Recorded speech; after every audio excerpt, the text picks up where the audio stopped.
3, 2, 1, action! We've always had really good sets, but they really were elevated this season. You walk in and you're like, wow, this is epic in scale. As you can see, everything looks fantastic. We get to explore new locations that exist in Metropolis that we otherwise have never seen before.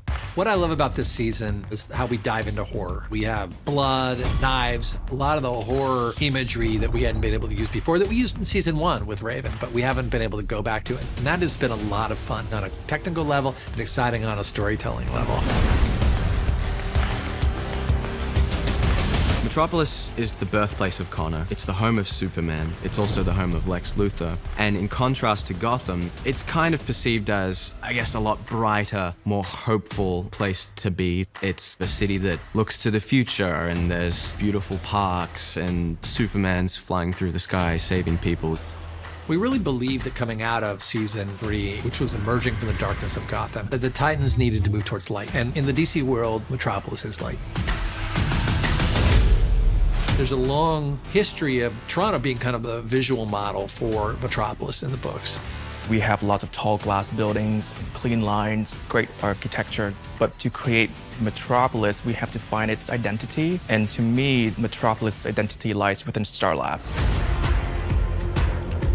Scientific, technological, advanced research laboratories. Built by Garrison Slate in 1971. That was my first line that I learned about 30 times. There's a lot of it. Star Labs is like the tech center of the DC universe. It's the most super secret, coolest Apple lab you wish you could see that you've never been to.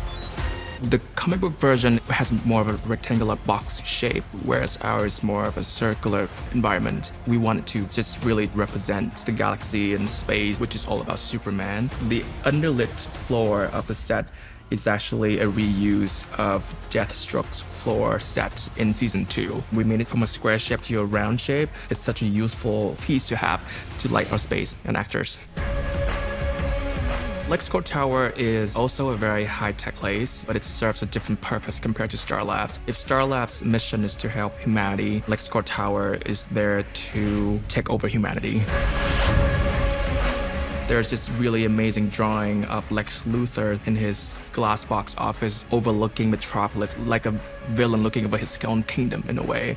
And that's where we start the design of LexCorp, essentially. The space feels large, high, tall ceiling, but there's a sense of loneliness in the space as well, and it's cold and it's foreboding. That set was beautiful, and the view is just ridiculous, like the most beautiful Toronto view I've ever seen. Whenever there's light, there's got to be darkness. So we start to see the other side of Metropolis.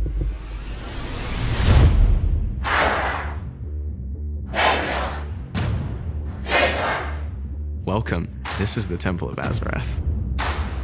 The Temple of AZARATH was definitely the coolest set we've had this season, maybe in the entire history of the show. The feeling you get when you walk in is palpable. It's a hellish place to be in. The Temple of AZARATH has this pool in the center of its stage that just looks like a cauldron of hell. Like it's where Brother Blood goes into and comes out dripping. The Temple of AZARATH lies in the underbelly of Metropolis. In the comic book version, it's not evil at all because it is Raven's birthplace. But in ours, this temple has been corrupted by trigonic magic. In the DC comic books, AZARATH has these beautiful golden raven sculptures in the temple because our version of the Temple of AZARATH is a lot darker. So why don't we take those ravens and turn them into something a bit more demonic? The temple is actually a refurbish of the Batcave from season 3, and we used the exact same rock wall and we changed the color. What Khan was able to do is build in all these symbols of the cult inside the lighting scheme that goes up to that big, round pool of blood. My favorite set this season is the RV set. Spoiler alert, we're not actually in an RV.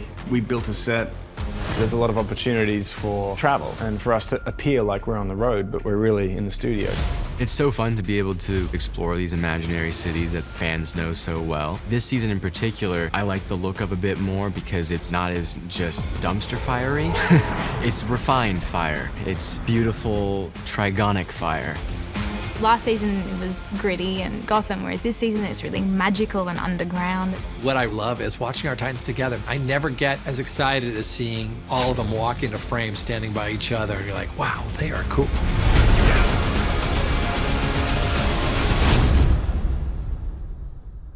I'm gonna go for a bath.